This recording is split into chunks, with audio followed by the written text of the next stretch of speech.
All right, good morning. Let's get Facebook in here. We can start the show. We'll see how long we go today, Eric. Maybe it's a short episode today and a short episode tomorrow. But I feel like we did need to talk. I'm with you. And we got Facebook in here as well. So welcome in, welcome in. It is Victory Sunday for the Broncos. Your Denver Broncos of Mile High defeat the Buffalo Bills to advance to the AFC Championship, winning in overtime 33-30. I am Nick Kendall, joined by Eric Trickle. Eric said last night on our little Facebook group chat that we had to go live, and I'm in no disagreement. But Eric, good morning to you. How did you sleep last night? How are things going? Happy Sunday. Yeah, I mean, I didn't sleep very well. As it kind of seems a theme in the chat and in among Broncos country with the news that came after the game, the shocking news after the game. I mean, not gonna lie, I was busy writing up some content, post-game content, and then I went into Discord and I saw one of the MHH community members say something in the Discord about that news. And I was like, no way that's true. So I went over to Twitter and I saw it. And like the first person I saw, I was like, no, this has got to be fake. Like it was just in disbelief of it. But yeah, man, it was a rough game to watch, especially defensively. I mean, the 5 takeaways are great, but they couldn't get a stop outside of that. No. 11 drives for the Bills, 5 takeaways, 6 scores. Like that was rough. The offense, especially in the second half, was rough. The lack of commitment to the running game was rough. And it's tough. I mean, Bo Nix done for the season. Like no one saw that coming. It happened on one of the fourth to last play or something like that when he took that quarterback power off to the sideline or off to the side, the left side, and I mean, once that happened, like I was debating reaching out to you saying, "Oh man, win or lose, we should go live tomorrow instead of Monday." When it's fresh on everybody's mind. But as soon as I saw that Bo Nix, it's like we got it. We got to go today instead of Monday. Yeah, I don't even know where to start with this game overall. With the actual game or with the fallout of Bo Nix being injured? I guess we have to start with the football game. And for me, maybe I'm just, the I don't want to say tragedy because there are real tragedies in the world, but like the devastation of losing Bo Nix for the season. I mean, I have confidence in Jarrett Stidham as a backup quarterback, but to have your first snaps in the AFC Championship game against this level of opponent, I mean, Denver is going to be, what do you think, 9-point dogs maybe against either of these teams probably, and it would take a small miracle for the Broncos to end up winning versus the NFC Championship or NFC team. So I mean, Seattle yesterday, but it would have been hard for the Broncos to win with Bo Nix, but they have confidence in Jarrett Stidham, and this is the game. This is the reality that we're in. So I think more than anything, I am most sad for Bo Nix and those Broncos players themselves. I mean, like we're fans, and it stinks to get this far and to have that happen. We'll see I mean, Denver still has to play the game. Like they're not going to roll over and die. So we'll see. Maybe they shock us all, but I feel so bad for Bo Nix considering, the ups and downs of the season, how much work, I mean, how much he obviously is a leader and loves football, and to have it taken away at the end like that when the game is pretty much, I think the game was pretty close to in hand when he got injured. I'm not sure the exact moment when he got hurt. I've heard conflicting things, second to last play or It was on the run, his run. He fell awkwardly, fractured the ankle. That's been confirmed. It was on that play. it was on the run. So it wasn't the one that got the alignment for the field goal. No. Okay. Well, football happens. I just feel so bad for Bo Nix. And David says, why is the screen so small? You're watching on the vertical one, buddy. There should be an option for the horizontal one. Maybe Dylan in the chat can help you out there. But let's say hello to some folks in the chat. We got CJ Invest saying, absolutely unbelievable. I wasn't able to sleep. Have to move on, though. Next man up. I'm confident in Stidham. That was the original thoughts coming out of Sean Payton in the press conference as well when he dropped the nuclear bomb that Bo Nix is out for the season, having surgery on Tuesday for that 4 to 6 month timeline. So we should have him back by OTAs. So that's good. He's going to miss his off-season regiment. But there are worse things. So we'll see what happens. We got Duke Rose coming in and say that we can do this with City, at least at home. Every team that they play, whoever they're going to play in the AFC Championship game is going to have some flaws in their game as well. And if Denver's taken the ball away 5 times, they can beat almost anybody. honestly. I mean, even though the defense couldn't get a stop, the takeaways, Eric, were, I mean, I bet you the chance of winning or losing a football game when you have 5 takeaways is probably 2%, 1%, maybe. So the fact that it was even that close is aberration, but good to see that. And yeah, we got Dave Glassman. City's time to shine. Anyway, you slice it. Playing for the AFC at home in 7 days. Absolutely, yeah. We'll see what happens. Abel Stidham has arm and can run. Our team's identity is team unity. Will shock the world. Yeah, they have a chance to really have one of the most unbelievable storylines in a while, but we'll see. Only 2 games away still, and Stidham is a capable backup, but you never know. Leonard, there's the cat jumping, showing his athleticism. Leonard, good to see you. Dusty in the house saying, morning, fellas. We got Chris in here. I feel worse for Bo. Just a gut punch, not being able to finish that run. Yeah. It says still small. I can see on your image that you're watching on the vertical screen there, buddy. So when you go to Mile High Huddle, there should be an option for the horizontal one too. Bossman says, I woke up almost feeling like we lost. Kind of does feel a little bit like that. Kyle, I always do that. Kyle coming in. If the defense balls out, we have a shot. Got to stop the run and run the ball well. Yeah, absolutely. Also, another vertical one. I don't know what's going on. I see.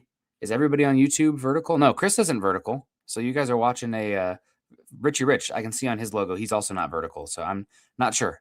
Sorry that we're small. I'm 6 foot. Eric's probably like 6'2", so we're not small. But we're hanging out here. Good to see you, Philip. Dusty coming in here, saying defense needs to step up next Sunday. Yes, they do. Ernie Mays, good to see you. Richie Rich says, reminds me of Foles a bit. Maybe he means Bulls. Are they right by each other? Oh, Nik Foles, like Nick Foles. So not the 2 L's. The mistake was on the 2 L's. So yeah, very possible it could be like Foles. And I keep saying on the show, I keep saying on Twitter as well, like I think Bo Nix has become a top like 12 quarterback, and he's like obviously like competent. And we're gonna talk in the offseason, like he's a franchise. I know there's a few weeks ago, I'm like, is he a franchise quarterback still? Like a month ago, whatever, 6 weeks. Like he's a franchise quarterback. But in superstar, I don't know. But going from that to Stidham, even if Stidham's the best backup quarterback, it's a long shot. Still, it's like I talked to my wife. She's like, isn't the backup quarterback like pretty good? Like in preseason, you said like, oh yeah, you feel confident in him. It's like, yes, but even still, like the exponential effect of your quarterback on the team. Like let's say Bo Nix is let's just kind of go Madden rating style, is a 86. I don't know if that's a good Madden ranking or not. I haven't played Madden in like a decade. Let's say he's an 86 and Jarrett Stidham's like the best backup at 79. That has such like a huge amplification on the rest of the roster. It's like your final score on your grade at the end of the year. It takes up 50% of your entire grade. So like your quarterback, even if they're not crazy far apart, it's not like an 86 to like a 50, like he's tripping over his own feet or something.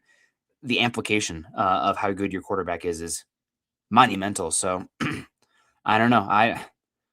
I'm still at a loss for words, Eric. I don't even know what to say. Other than I'm absolutely heartbroken for Bo Nix and the players around him. I'm also really happy that this happened on Saturday, not Sunday. So they have one more game to digest this. Yeah, and from what I understand, there's a lot of support and positivity coming out of the locker room, and a lot of them looking to rally around this and use this as like a bit of motivation for them to go out there and win next week.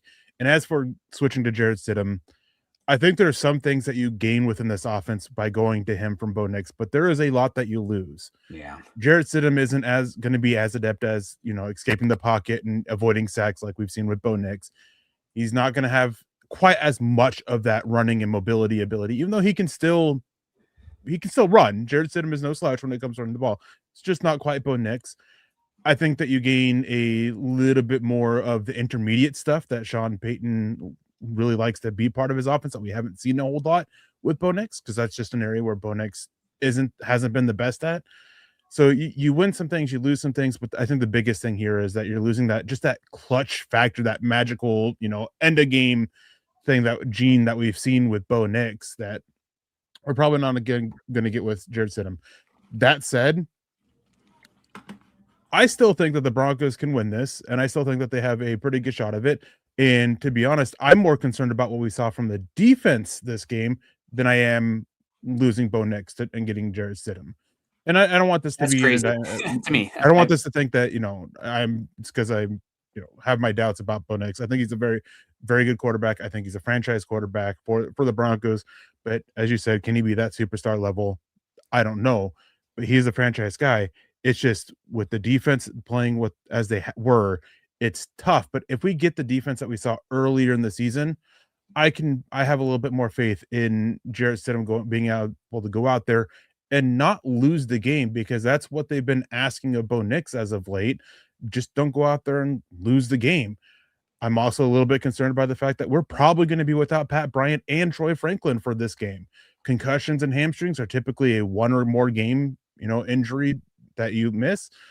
So it's going to be tough. Don't get me wrong, but being at home and having something to kind of rally behind with Bo Nix's injury, and I'm so heartbroken for him. I mean, with everything that he's done and what he's gone through this season in terms of just wheeling this team to win in multiple games, essentially, and going out there and making the big plays when needed.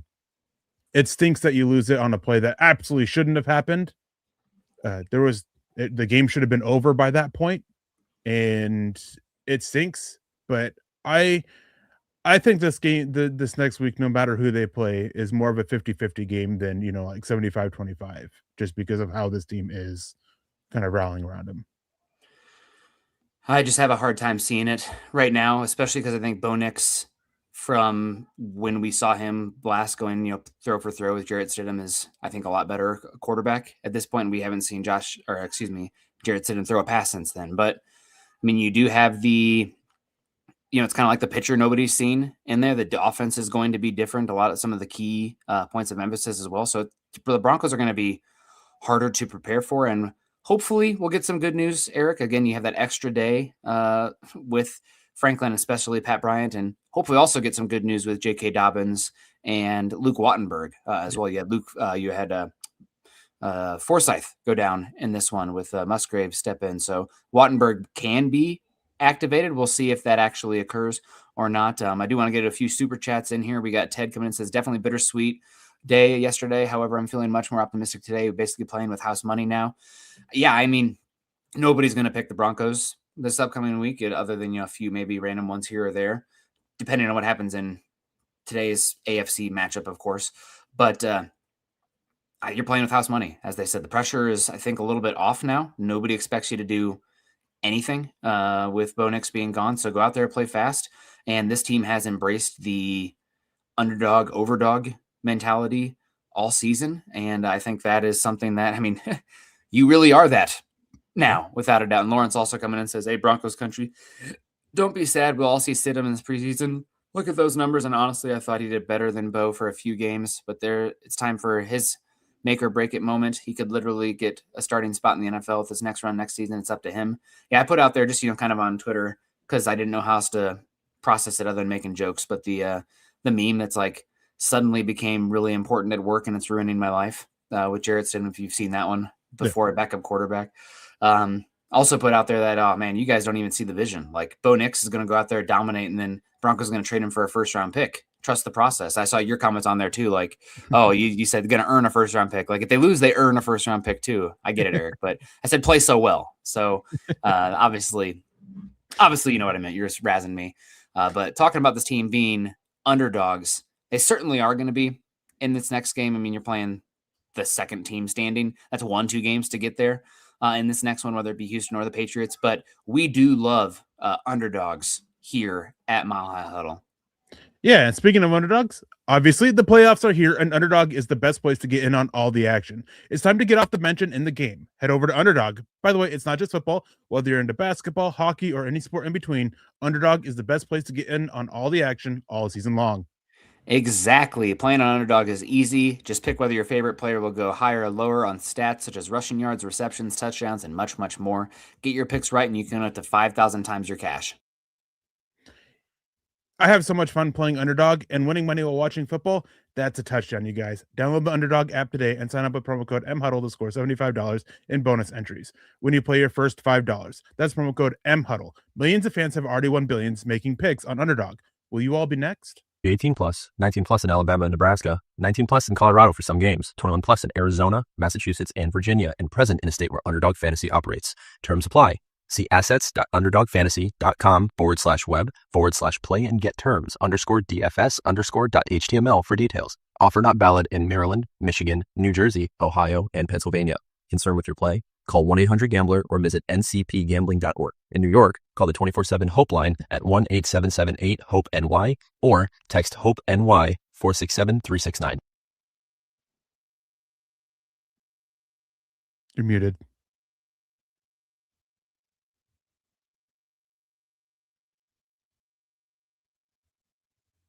Nick, you're muted. Sorry, I muted myself because the kid's monitor was still on. Hopefully you couldn't hear him when he was screaming there and getting upset. Chris say Nick Foles had a few starts before the postseason. Yeah, it'll be a little different if Jarrett Stidham goes on a run. Not obviously, I don't want to make the comparison here, but do you know who the last quarterback was that got their first snaps of the season in the championship game? Tom Brady. Roger Staubach. Okay. That's how long ago this has happened. I mean, that's a heck of a quarterback, but not making the comparison. Yeah, just how long it's been. When it's happened. Yep, I got you. Max coming in here, good to see you. We saw Jordan Lewis in the house as well. Boss man coming in, so they didn't punt once. Well, they had five turnovers, right? So that's kind of like that, but that is crazy. They didn't punt a single time. Yeah, crazy. Dom coming in. If Pat is back, Broncos are going to talk about Pat Bryant. Good news is that Pat Surtain is going to be okay. It looked like he got that shoulder injury. I was concerned about that as well. They are kind of targeting him some in the run game, or maybe not even targeting, but getting to him a good bit. But yeah, no, overall, sounds like he's going to be healthy. And I'm going to hold out hope, Eric, for the likes of Pat Bryant and Troy Franklin, as well as J.K. Dobbins and Luke Wattenberg. I mean, all hands on deck now. We got Alonzo coming in here. $9 super chat says, look, Stiddy is about to as good as you can hope for a backup and would have been a starter for some other teams. There's no film on him. Will he win the Super Bowl? I don't know. That was a question with Knicks anyway. Great comment here, Alonzo. Something that I thought about. I mean, Denver with Knicks in this next game could have lost. They could have lost this game against the Bills with Knicks. This is one that Eric talked about. Other than the turnovers, I mean, the Bills beat the Broncos, I think, overall in most key statistics. Again, goes back to, I need to have like a shirt or a hat or a mug that just says turnovers, Eric, because every single show, like, what's the key stat? Well, excluding turnovers, because obviously the key stat every single time is turnovers. If I was a coach, I'd be so freaking annoying. It'd just be like on the whiteboard every single game, protect the ball, take the ball away. But yeah, Denver, with or without Knicks, could have lost this game. It just really does. It just puts a damper on what should have been one of the most celebrated days in Broncos country in the last decade overall. And again, it sucks for the fans. I've had multiple people text me like, oh, Nick, I'm so sorry. I'm like, you know what? It stinks, but like, I'm just so sad for Bo Nix and the players. And I'm curious I don't know if you've heard anything, but like what the vibe was like or what anybody said following the news being disseminated in the locker room, because Sean Payton broke the news in the press conference, and apparently the press conference was just like dead, like with unbelievable weird vibe. Have you heard anything about the locker room? Like, we've heard kind of the time where they processed it, rallying around Stidham, belief in Stidham, excited for this next game, but like, it has to be an unbelievable shock for them, especially seeing in the post-game interviews, running around, everything like that. Yeah, from what I understand, I mean, obviously there's that initial shock and everything, and they had a little bit of sadness, but from what I gathered is they weren't worried. Like, they have a lot of faith as well in Jarrett Stidham as a team. And as I was kind of saying earlier, they kind of quickly came to that mentality of, it's time for us to rally up and time for all of us to step up and carry on and, take the torch and keep going and achieve what we all wanted to achieve back in August. And that's a Super Bowl. And I think that they're pretty well focused and that they're going forward. Obviously, they're still sad for their teammate. They're sad for the loss and they're upset it happened, but they seem to be, looking ahead already and getting ready to start their prep for whoever it is they end up facing. Yeah. And a fun comment here from Kyle. I would have taken Stidham now versus the Manning that won the Super Bowl in 50. Maybe. I don't want to disrespect one of the GOATs in what, like, it's kind of like the Osweiler conversation. Like, Do you think, I think Osweiler to Stidham's probably fairly apt. I mean, people forget, like, he stunk in Houston, but like he did get a starting quarterback contract. He was probably in the same vein of Stidham, who's like probably, 30 to 45 range for quarterbacks in the league. And Osweiler is probably similar there, but we'll see. The one thing is you don't have that Super Bowl 50 defense as well. But if you get 5 turnovers, God, you're gonna win. You're gonna win games. And God bless it. Some of our keys, just kind of reflecting back, Eric, on Friday. I know you got something to say here real quick, but my key player of the game, if you remember, I had a Fangon defense. He was great, but my one that I kept coming back to, and actually I was texting some other Broncos beat people, like they were talking about, X factors, and like Marvin Mims, man. And it looked like actually it would have been Pat Bryant before the injury because he was killing it, but Marvin Mims, great game for him. And the other thing was turnovers, obviously. That was the big one. That always is. It's cheating to say, I think, but the red zone offense. And without the turnovers, red zone loses you this game. Denver goes, what was it, 1 for 5 in the red zone? 1 for 4. Yeah. Bills go 3 for 5. Yeah. And that's, other than the run game discrepancy between the two teams, that's the reason this game was close, despite a 4+ in the turnover margin. Yeah, with the Stidham versus Manning, all I was going to say was that physically, I would take Stidham. Mentally, man, what Manning could do pre-snap, I mean, there is almost no equal for that. But yeah, with this one, the run game, that was the one I had. RJ Harvey ended up being a little bit more, being a solid factor in the passing game. But the running game, I mean, the lack of running game is on Sean Payton for not calling it, right? I mean, we had one designed run to a running back in the fourth, after the start of the fourth quarter. We had 10 total on the game.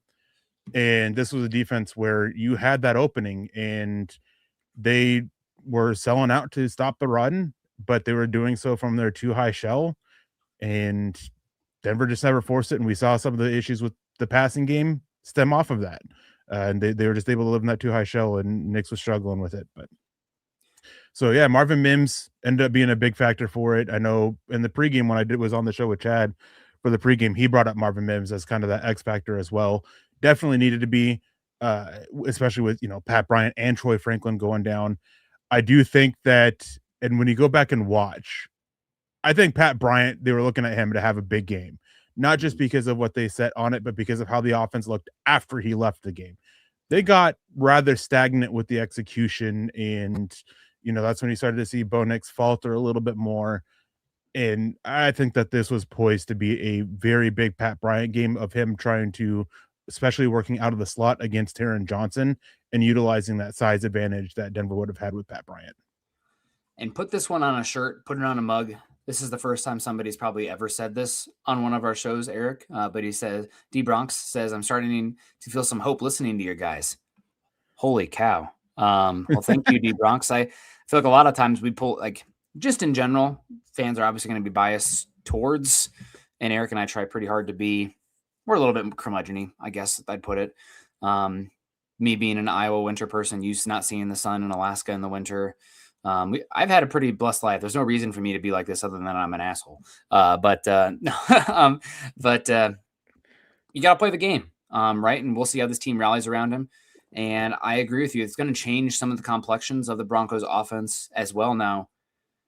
Again, and they could have easily lost with Bo Nix next week too, but maybe you're going to see more under center play action with Jarrett Stidham. Maybe it forces Sean Payton to run the ball more and get a little bit creative with the run design, especially if that is also with Wattenberg and Dobbins coming back as well. But Denver still got to play the game, and you're playing with house money at this point. It takes a lot of the pressure off. I feel like nobody's going to expect them to win. It's going to hurt when they lose. It's going to feel like a missed opportunity, but might have happened with Bo Nix anyway. So go out there, fight like freaking hell, and keep attacking the football. I mean, God, I was watching with my buddy. I'm just like, give me a whiteboard. I'm smacking the dry erase marker up there, underlining takeaways and turnovers. It's just, I'm so Iowa Hawkeye pilled. You don't need a good offense. Just take the freaking ball away. You don't really need a good defense. Just protect the football. We got Diego coming in here saying, man, this is depressing. Got to feel for Bo. Takes his team to the AFC Championship game after being doubted all year long. He doesn't even get to play in it. Yeah, the thing that really stinks is we're not going to get the reality of the Bo Nix credit for how he's played if they do go out and beat an AFC Championship and go to the Super Bowl, it's still going to be like, well, look what, like, let's say best case scenario for the Broncos, Stidham goes out and plays admirably. Let's say they don't even win, but plays admirably, or wins this game and then loses the Super Bowl. People are going to be like, well, look what Stidham did.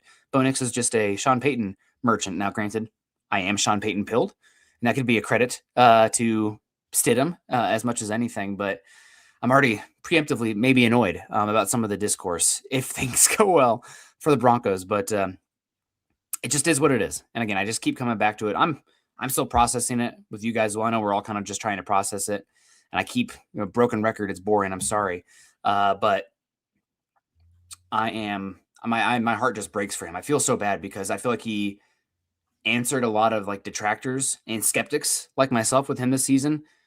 Being a really, really good quarterback. Now, is he Josh Allen out there or like, peak Lamar Jackson, Patrick Mahomes? No, but he doesn't have to be. Like we've said that 100 times. He doesn't have to be. So I just feel so bad for him because he had such a really good season and was one of the main reasons the Broncos have gotten this far. So, I feel bad about it. Yeah, it was. Again, when I first saw it, I was in a state of shock and disbelief just because it came out of nowhere, right? I mean, it happened late in the game and like you feel bad for him with what he's done. And then I felt even worse when I saw the video of him on the sideline trying to celebrate the field goal where he jumps and immediately, like not quite jumps, but kind of like hops and immediately just winces in pain. And it's like, oh man, that's, not only is it tough that you've helped get your team here, but now it's added tough that you can't celebrate maybe in the way that you want to with it. And then, going back and watching over the game and seeing that Denver shouldn't have even been in that position. Like I hate harping on lacks of calls. I think anybody who's tuned into Broncos for Breakfast knows how I am about penalties and all that. But my God, was it frustrating watching them consistently allow the Bills to get away with holds to the point where early on in the game, DJ Jones is pleading with the refs to throw a flag on him. And then fast forward to overtime, right on the end zone, DJ Jones in a hold right off the bat in the end zone, should have ended the game with a safety. It's almost like the refs just didn't want to end the game with a safety because that was probably the most obvious hold that they had all night. I mean, the guy is behind him with both hands sitting in front of on his neck, basically. And all that just makes you feel worse for Knicks because, again, game would have been over. That shouldn't have happened. Yeah. Well, it doesn't make me feel sad is Shannon Mills coming in with a $49.99 super chat. Thank you so much, Shannon. She says, good morning. So sad about Bo, but proud of that win. Still not giving up hope for the AFC Championship win. Sean seems confident in Stidham. Works for me. Optimism. We don't know till we know. And I mean, Stidham, again, he's going to be able to do some things differently than Bo did. You're going to lose that superpower that Bo Nix has in avoiding sacks and also the playmaking. I think that's really become a good part of his game. Now, it isn't like Drake May where he's stepping up as a huge athlete and like bombs away, but picking up 3-4 yards and extending plays and sometimes escaping as well. A lot of good plays from Sean Payton as well as far as moving the pocket, but we'll see. I'm really hoping, Eric, that one of Pat Bryant or Troy Franklin are back. But I do want to talk about a few things from the game. But thank you so much, Shannon, coming in here. Perry also $33. So many highs, lows in such a short period of time. I mean, we will remember this. I guarantee you guys, unless you're blackout drunk or something, but following the win. But I will never forget where I was sitting and what I was doing when all of a sudden I got like a bunch of text messages at once being like, ankle, what the WTF? And I thought it had to do with the Seattle game that was going on. And I'm like, something must have happened because I was just got the kid down. I wasn't at home to watch the kid with the game on because I didn't want to be a bad example around him with my emotions. Dog freaks out too when I'm watching the games because I'm intense with it. Normally I'm pretty silly and happy-go-lucky. But yeah, I don't think we'll ever forget that, and really does take, as somebody said, takes the wind out of the sails of what an exciting time. And David comes in and says, Nick, why are you so negative towards Bo? I don't even know what I said that was negative. You guys in the chat, let me know. But I mean, Denver wouldn't be where they are without him, and he's played really well this season. And if there was a redraft of that 2024 draft, is that what it was? 2024 draft, he'd be a top 4 pick. And honestly, I think there's an argument to say top 3. I was always scared to death of Jaden Daniels' injuries and play style. So yeah, he's been great. No choice but to have faith and trust in Jarrett Stidham being your guy now. So we'll see what happens. Yeah, I mean, and as I said, I have faith in them. I have faith in this, in what this offense is going to be.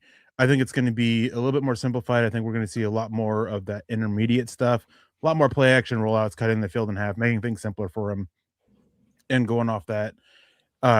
Could be, you know, depending on what happened with Pat Bryant and Troy Franklin, who has Jarrett Stidham been throwing to the most, a lot guys like Elijah Moore, Michael Bandy.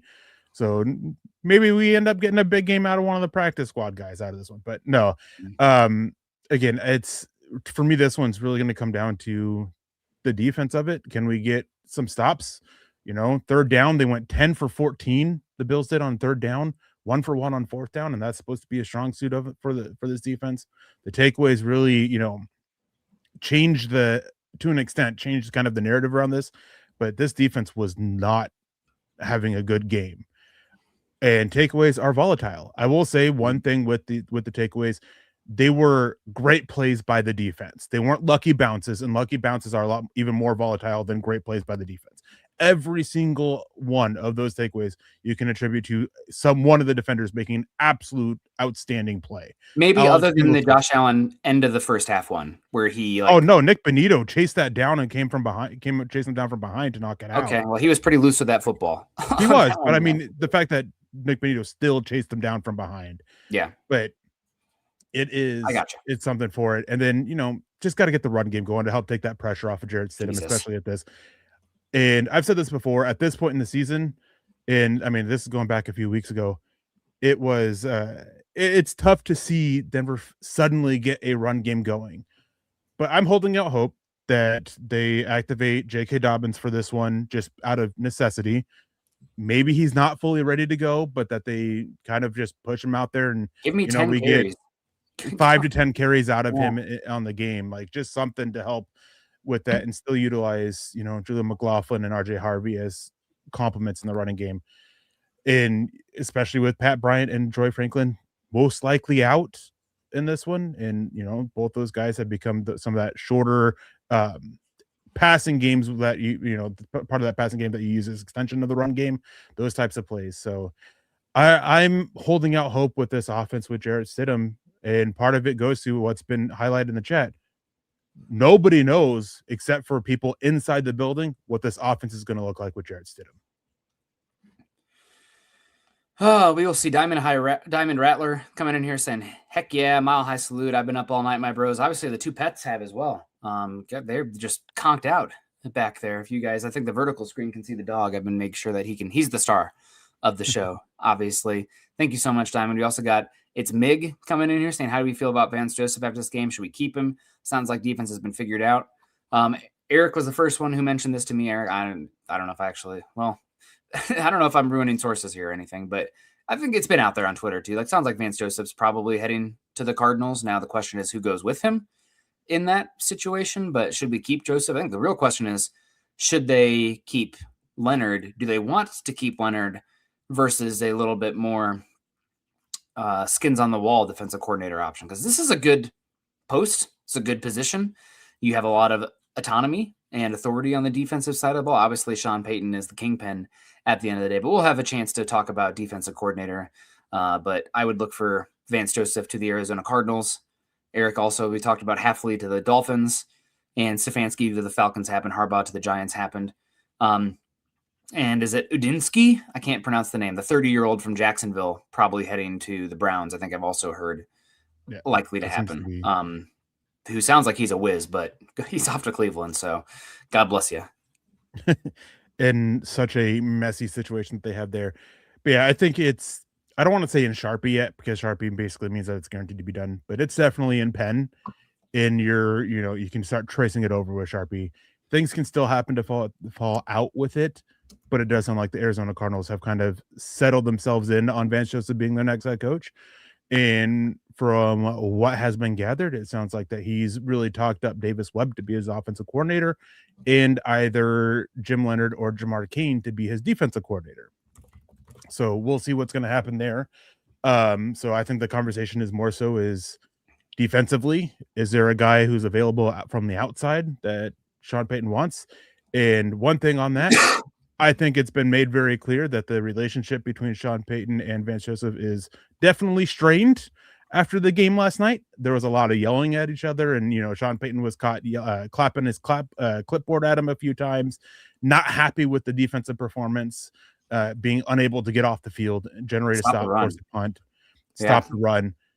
So, and it's widely known that the type of defense that Sean Payton or that Vance Joseph runs is not the type of defense Sean Payton wants. So could see him go elsewhere. There's a lot of great defensive minds out there. The one that concerns me the most, though, is Davis Webb, simply because of his connection with the quarterbacks in this room and how much he is. And, you have Sam Ehlinger turning down actual roster spots when he's on the Broncos practice squad because of Davis Webb and what he does, and Sean Payton as well. But a lot of love for Davis Webb in this room. And I've said it before, I'm not a fan of Lombardi as an offense coordinator. I mean, calling plays or not, I don't like the work that he does. And I would definitely look at firing him and promoting Davis Webb, but I'm more concerned about losing Davis Webb than any of the defensive guys. And like Davis Webb's probably going to want to go somewhere regardless. Even if they fire Lombardi, Sean Payton's still calling plays. And like, how can you? Should Sean Payton be calling plays? Yeah, I think after this game you can start having that conversation. It's never going to happen. So I don't even know. It won't happen. Yeah, but you can have that conversation. Also, shout out to Sean Payton for the Frank Crum touchdown play on this. Shout out to Frank Crum. God bless. I'm so glad he held on to the football for that one, because the defensive player tackled him right in his arms. And that's one where, I just like, there's an alternate reality where that ball's a touchback. It's because it's tackled out. Luckily not this one, but shout out to him for that one. And there's some players that we need to give highlights for the in this game. Eric, obviously we already talked about Marvin Mims. Shout out to him. Little Jordan Humphrey. I know that he, just when you thought you couldn't get any stupider, you go and completely redeem yourself. Right. That touchdown reception for him. Once the Broncos, I was watching with my buddy. Once we found out that both Franklin and Bryant were out for the game, I'm like, well, little Jordan Humphrey is either going to be the double GOAT, not in a negative connotation, the old school way of saying GOAT, or totally redeem himself here, because they don't have the wide receivers active anymore. So that means that he's going to have to make a play at some point. They're going to throw him the ball. And boy, if he'd have dropped that one, he wouldn't. Like, I hate to even think of what the world would be. But he came down with it. That was great. And shout out to both Nik Bonitto, Malcolm Roach, a couple big sacks in this one as well. And then the play of the game, the Jaquan McMillan interception. I hope that players, just from the beginning, Jaquan McMillan, undrafted free agent, they draft your replacement. They all this stuff that they've done this season to get to him to this point. Never give up. You are not out until you're totally out, and that's the same with the Broncos this season. But that play as well. He's beat. The guy has the ball. I mean, he's coming down with it. Jaquan McMillan fights him to the bitter end, and he comes up with the most important play from the Broncos, singular play in 10 years. Yeah. So shout out to Jaquan McMillan. I'm really excited for the human interest piece on him at some point this offseason, but just a microcosm of his journey in the league so far, and just this Broncos team in general. Kicking and screaming, clawing, fighting. What a freaking play. Bills, I saw Dion Dawkins after the game crying on Twitter about, like, it should have been a catch. Like, well, if any freeze frame call on the field, hold on to the freaking football. Like, I'm sorry. Like, just hold on to the freaking football. Shouldn't even been, whatever. But, yeah, shout out to Jaquan McMillan. That play, the Bo Nix injury sucks because it takes a little bit of like oomph out of that, but that play should go down in Broncos history without a doubt. Yeah, it definitely should. Keep fighting. McMillan definitely deserves props. Bonitto as well. I mean, he really created a lot of issues for them. 2 of the fumbles he forced, and did a great job by him. Zach Allen, I think, played really well. DJ Jones, I'm going to give him a shout out because, man, he still was playing his heart out despite getting held so often. Jonathan Cooper, he doesn't deserve any props. He deserves a shout out for being terrible. Not a good game from Ellis either. What? Not a good game from Ellis really either. No, it wasn't. I mean, both of them saw the running back leaking out, which with the way the defensive play design was, that was their responsibility, and they still selfishly go after Josh Allen. And that's just one of the many plays, especially for Cooper, that you can highlight. But offensively, want to give a shout out to Sam Mustipher. I mean, he stepped in and he played pretty well after that. After Alex Forsyth went down, shout out to Cortland Sutton. I mean, obviously he had that drop, which I didn't think should be a drop. It looked like the defender got his hand on the ball to help punch it out a little bit, but I digress.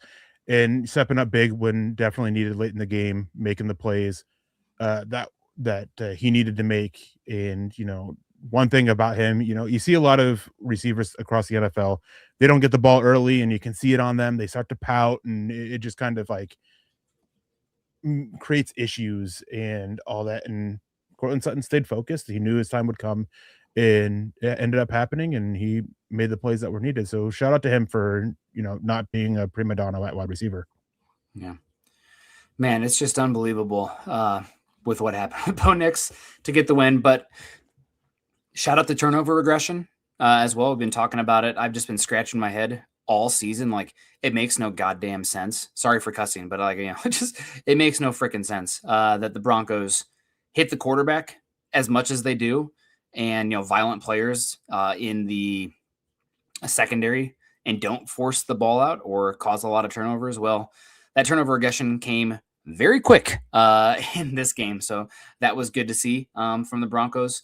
Also, something I got to say, Eric, just kind of, we hear things behind the scenes, not always verified, but I guess we can say what a good pick by the Bills with Deion Walker at this point, because he's an unbelievable unit out there, to say the least. And I'm very, where did he go in the fourth round? I know he had like back concerns and like how he played, some questions with the weight and being dialed in and whatnot. But there's just, I think I need to prescribe to the people on earth theory a little bit more in football. Like, there are not many people in existence ever that are that big, that can move at all. And his sphere of influence is unbelievable. So good pick by the Bills in that one. I was just, again, you guys know this if you've listened to me at all. I'm a trench defensive line guy first and foremost.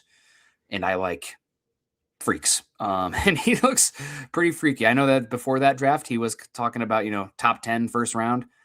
I don't know about that because there's still questions with the run, maybe long-term with his health and whatnot, but falling to the fourth round, that looked like a first round pick with how unique he is. And he's going to have to be in a rotation anyway. So like, you're getting underneath him in the run game.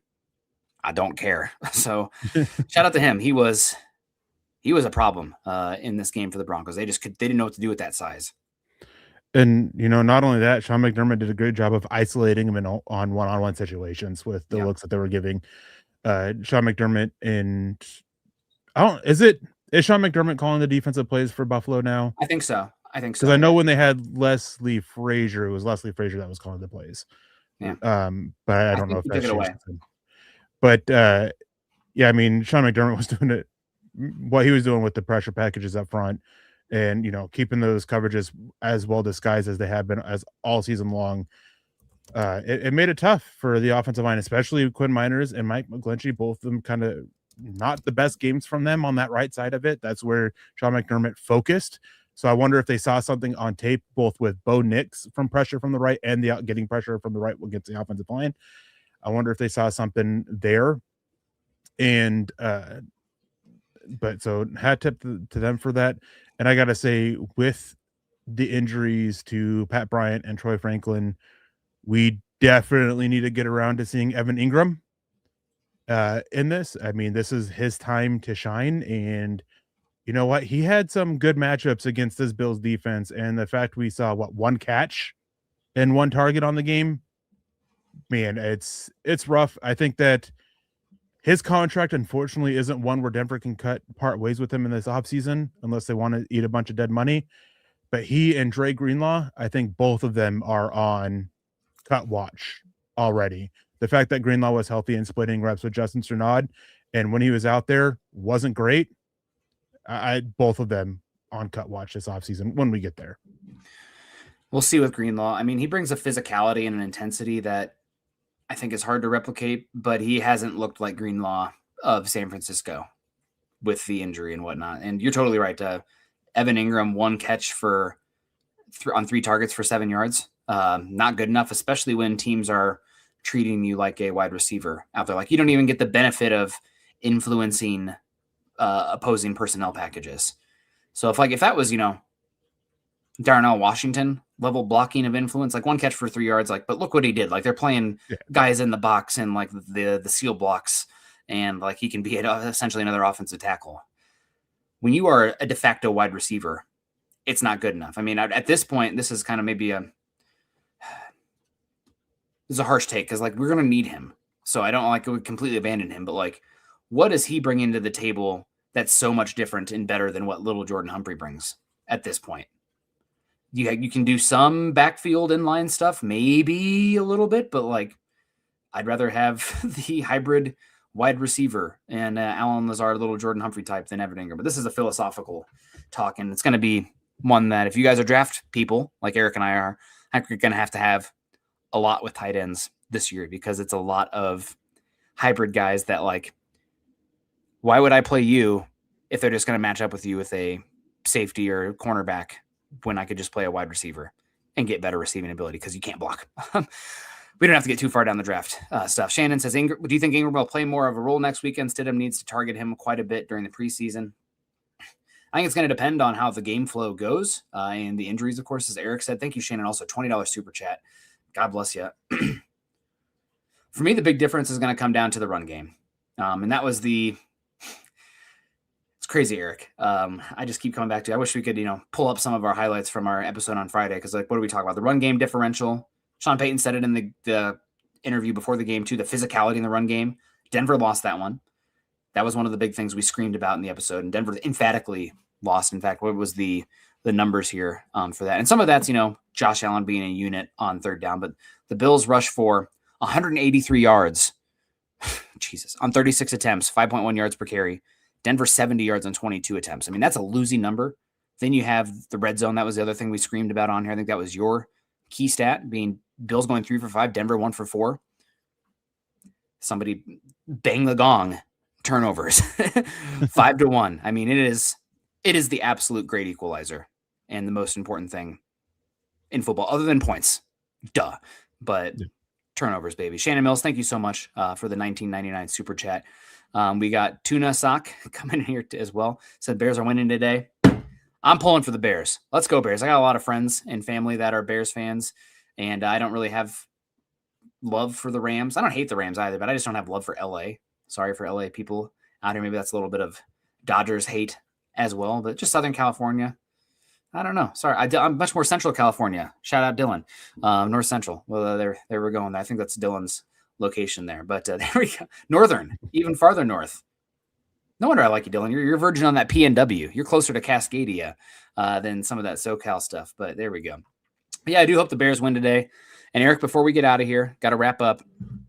God, we need Wattenberg and Dobbins back and those wide receivers as well. And you're going to play the game. I had 2 things I want to talk about. One, no head coach has ever won a Super Bowl with 2 teams as a head coach for 2 teams.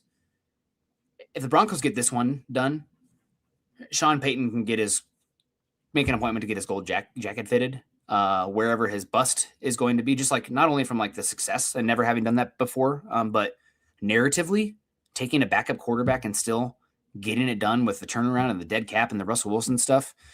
This has a chance to like be an unbelievable defining moment for Sean Payton's career and a exclamation point on what already is a Hall of Fame built resume. But well, it sucks, but what an opportunity for Sean Payton and the Broncos as well. Yeah, I mean, he's a great coach, even though I think that that conversation of him giving up play calling should start happening. I know it's never going to happen. He's still a good coach. You can't sit there and debate and watch that game, especially in the second half, and say that you shouldn't be having that conversation. Sean Payton was great as a play caller for the first 8 to 10 games of the season. It's fallen off a lot. And I don't know if it's a mindset thing of, we talked about it, not necessarily playing it safe, but, just trying to change the way that they're wanting to do things offensively or what. But the creativity that typically that made him such a hot play caller in New Orleans, it hasn't been there. He has some great moments still. Don't get me wrong. Not saying that he doesn't have those great moments. The Frank Crum touchdown, that was a great design, though it doesn't seem like that was Sean Payton. Seems like that was actually somebody else who kind of came up with that idea. But I mean, it's the false accountability that he has of, oh, we need to run the ball, that's on me, and then next week it's still the same thing. There's just a lot of issues there. But he's still a great coach. He still is probably one of the best in getting the offense prepped. And one thing for him, just even though I haven't liked his play calling as of late, he still is calling plays that mostly attack where defenses are weak. The Bills game is an exception to that, with the running aspect of it. One of the worst rushing defenses in the NFL, and you run the ball on designed runs with your running backs 10 times on the game. Like, that's not good enough. So it's definitely an issue, but again, don't want to take away from the fact that he is still a really good coach, and he still has 2 years left on his deal. I don't think we'll get an extension this offseason, but next offseason, 100%. And Kyle coming in saying that Morton was the person who drew up that play to Crum. So shout out to Morton being back. We lost a lot of assistants last year, and Broncos got in a better position. Now they probably won't be in a better they can't be in a better regular season position than they were this season. But yeah, it's frustrating, no doubt. And my final question to you, Eric, as we need to wrap up here, what's going to happen in this Patriots-Texans game, and should we have a rooting interest as the Broncos? I would rather face the Texans. As crazy as that sounds, their defense is a lot tougher, but their offense, there's conversations that can be had about CJ Stroud, especially on the road, about his ability there. And this defense, as good as they are, they do play a little bit worse on the road. So I would rather face the Texans than I would the Patriots, especially with the concerns that Denver's showing on defense with their run defense. I think the Patriots can have a little bit more success there, especially with Ramondre Stevenson and what he does and how physical he can be. So I think either way, it's going to be a tough game. I think I would just rather face the Texans on the road just because of their own offensive issues that they're having. Oh man, I think I'd rather play the Texans the Patriots, just because I think they don't have a superior unit to the Texans. I think the Texans defense is, other than the Seahawks defense, probably the best unit left in the field. Maybe there's a conversation to be had about the Rams offense as well. Bears offense is pretty good too, but I think it's a toss-up. And to your point, Eric, do I think if the Broncos win the AFC Championship game, do I envision it being a back-and-forth high-scoring game, or do I envision it being an ugly, slob knocker kind of game? I don't know if Stidham in there, if they are going to be able to go, drive for drive and put up 30 points, which you might have to against the Patriots with how now they don't run the ball consistent. I know there's been some Stevenson as of late, but overall on the whole, they don't have the ability to lean on a team like this. Bills team was specifically a bad matchup for the Broncos, and the Patriots, they don't have the down-to-down consistency. They're home run or bust. Now, that being said, their offense, Drake May, does not take negative sacks. He'll take sacks, but it's always running forward. It's a 1-yard sack, which is night and day different compared to a 12-yard sack that we get with Russell Wilson trying to escape out the back. So you lose a little bit of your superpower as a defense with the sacks because you're not flipping the yardage as much. But I think I would rather play the Patriots just because the Texans defense is so scary. But either way, it's going to be a monumental task for the Broncos. So we'll see what happens in this one. Hoping for no injuries for them. It would be unbelievable if it was 2 backup quarterbacks having to go to head-to-head for the chance to probably play the Seahawks in the Super Bowl, but we'll see. But Eric, good show. I don't know if we'll go live tomorrow morning or not. It is Martin Luther King Day, and my wife is the reason we're here right now is because my wife's watching the kids, so shout out to her. Appreciate her. Any final thoughts? Denver gets the win. Shout out to Jaquan McMillan. Shout out to Bo Nix. Shout out to this whole Broncos team. I mean, I know that plenty to work on. Offense goes stagnant. Couldn't run the ball. The defense getting just obliterated on the ground. At some point, we'll have to like go back and talk about that a bit. But Dag's coming home run or bust. Did you watch the game? I know that they're like bottom 5 in success rate on runs. So that very much emphatically boom or bust when you are that, but still create an EPA. But, is what it is.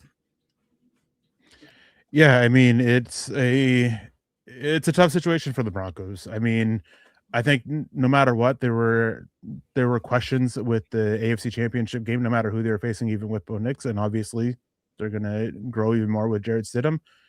But we've seen how resilient this team is all season long, and that's one of the reasons why I think that they can go out there and at least be competitive in this one. I don't think that they're going to walk out there and get blown out of the water, no matter who they go against. I think that they're focused on rallying. They're focused on the next game. Hopefully they don't, focus too hard. I think that was part of the issue with this one, especially with the defense. They were just stressing a little bit too much over what they needed to do in the fundamentals. But hopefully they're able to rally and at least go out there and play a competitive game without Bo Nix and hopefully win it and be able to win it for him with the injury that he suffered, because he put a lot on the line in this one. I mean, the fact that he was the leading rusher for the Broncos speaks a lot, and he's done a lot for this team to get them where they're at. And so he definitely deserves that hat tip, and it's a loss, but can Denver rally around it and continue driving forward? On to seeing who we're going to be playing and preparing for that game. Yeah, and I just checked as well, just because I want to get my stats right, because they're bottom 7 in success rate on the run. I think they're bottom 3 with running back runs. Drake May helps you a lot on that one. I don't have a source for the running back one. I'm going to rbsdm.com for the EPA and success rate and all that, and they are bottom 7 in success rate this season with the run. So they haven't been down successful rushing the football. That's kind of what success rate indicates. So just did want to get it right. I think Dogs might be a Patriots fan in here, so good luck today. Hoping for no injuries for you, and shout out to your season you've had as well, even if it does come to an end today. It's been a good one for the Patriots, and excited to see what happens. So Broncos win. It doesn't feel like a loss to me, Eric, even with the Bo Nix stuff. They won. They've gotten to the AFC Championship game. They have a chance to go out there and win it as well, and we're going to find out. I mean, the pressure feels a little bit off for this next game now because nobody's going to pick you, and you have a chance to go shock the world. So we'll see. We'll see what happens for this one. Really excited to see what happens today. And we still have Broncos football to watch and playing with house money at this point. I'm devastated for Bo Nix. Feel so bad for him. Feel bad for the players around him too that really, love him and support him and rally around him. But now they have another reason to go out there and fight this upcoming week as well, with an extra day to prepare compared to their opponent. So again, just feel really bad for Bo Nix, and but there'll be discourse about him in the offseason. We'll still have, we're not just going to be here glazing him all the time. Plenty to work on, questions, blah blah blah. But like, there is no doubting that kid's toughness, resilience, heart, and competitive nature. And like the fact that he has to sit there and done what he's done this season to help this team get to this point and not go out there and play in this next game. My heart really breaks for the kid. I feel so bad for him. Yeah, and I mean, we talked about it earlier. What you lose on the field obviously stinks, but it's also that presence that you're losing in the locker room. From what I understand, the positivity that he brings, and always keeping the eyes forward and the focus on the play at hand. You're losing that as well, and that kind of stuff can be a little bit infectious. And we've seen him multiple times, make that big play and use that to really light the fire in the offense. So you're losing a lot with Bo Nix. I understand why there's a lot of doubt about what Denver can do next week, but I'm going to stick with having some faith in Jarrett Stidham because of he's no slouch. I mean, he's obviously not one of the best quarterbacks in the NFL. If he was, he'd have a starting job, but the experience that he has within this offense, how long he's been in this offense, we've seen him work this offense well. And so I think that Denver, as long as they can get other things going, they can go for it, but it doesn't mean I'm not going to also be sad for Bo Nix and heartbroken for him and really not looking forward to a lot of the discourse that's going to happen this offseason with him, especially if the Broncos manage to pull off the win. Like, so I'm not looking forward to that one way or the other, because, you know, it's not going to be fun. Yeah. Eric, the only thing I disagree with you in this game is Sean Payton giving up playoff play calling, just because, boy, I didn't say give it up. I said you can start having that conversation. Okay, There's a I got you. difference. As the sun comes through here, which means it's time for me to go. But completely Sean Payton pilled, and this is going to be the ride that solidifies himself as a Hall of Fame head coach. So that's what we're getting into. Go Broncos. It stinks to get the win, but the loss, but it stinks that the loss of Bo Nix in clouding the win versus the Bills, but it is what it is. So shout out to them. Shout out to Jaquan McMillan, Sean Payton, the whole team. 2 wins away. You still got a chance. That's what you play for. Injuries happen. Go out there and take it. It's still there for you. So thanks, Eric. Thank you guys for joining us to an impromptu show. I'm not sure if we'll have one tomorrow. Maybe if we do, it's a shorter one, just kind of a little talk a bit as well. Maybe it'll be Dylan and Eric. I don't know. God bless you guys. Appreciate you. You guys have a great rest of your day. Enjoy football today and get healthy soon, Bo Nix. Go Broncos.